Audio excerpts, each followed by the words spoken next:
오늘의 주요 뉴스 5분 요약, 오늘은 후속 기사 특집으로 준비했습니다. 그럼 10월 28일 뉴스런치 시작합니다.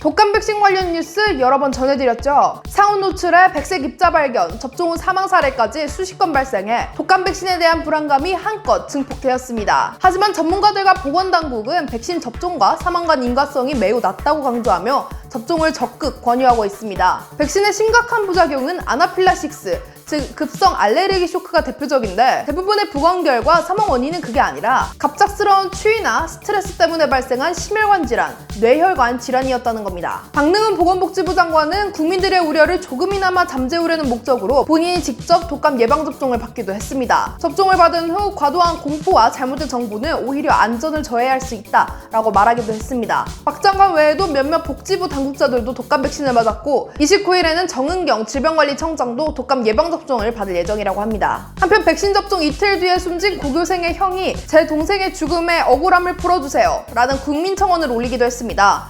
국가수 부검 결과 아질산 나트륨이라는 독극 물질이 치사량 발견되었다는 점을 근거로 현재 극단적 선택에 무게를 두고 수사가 진행 중인데요. 평소 스트레스도 별로 없었고 이상 징후도 없었던 터라 사인이 접종과 무관하다는 말을 믿을 수는 없다는 내용입니다.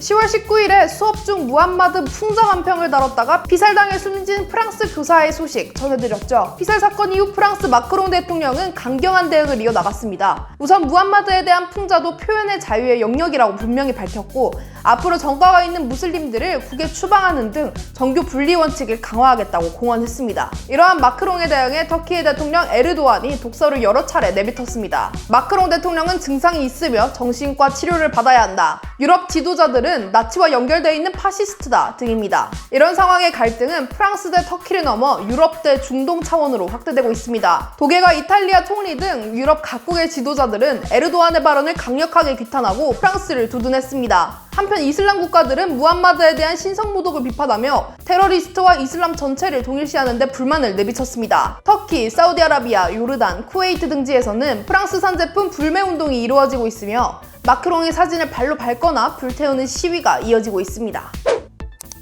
바로 지난번 뉴스런치에서 WTO 사무총장 선출에 관한 뉴스를 전해드렸죠. 우리나라의 유명희 후보와 나이지리아의 오콘조이웰라 후보가 경합 중입니다. EU 국가들은 한 후보에게 표를 몰아주는 국룰이 있고 현재 의견이 팽팽하게 갈리고 있다고 말씀드렸습니다. 그런데 결국 EU는 오콘조이웰라 후보의 편을 들기로 결정했습니다. 한 유럽 소식통에 의하면 7개 국가가 유명희 후보를 선호하는 걸 성명에 기록할 것을 요구했지만 나머지 다수의 국가들은 오콘조이웰라 후보를 지지하는 게 아프리카에 분명한 신호를 보내는 것이자 상호 신뢰의 신호라고 언급했다고 합니다.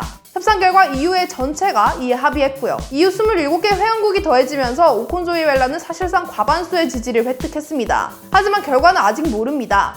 WTO 사무총장은 전원 합의로 결정되기 때문입니다. 최종 선후조사가 어제 마무리되었고 오늘 중으로 대표단이 모입니다. 전원 합의가 이루어지지 않는다면 여태까지 한 번도 없었던 투표가 실시될 수도 있고 임기를 반반씩 나누어서 맡게 될 수도 있습니다. 과연 어떻게 될까요? 오늘의 후속 기사들은 여기까지입니다. 다음 뉴스들도 알고 싶다면 구독과 좋아요, 알림 설정까지 부탁드립니다. 그럼 우리는 다음 시간에 만나요.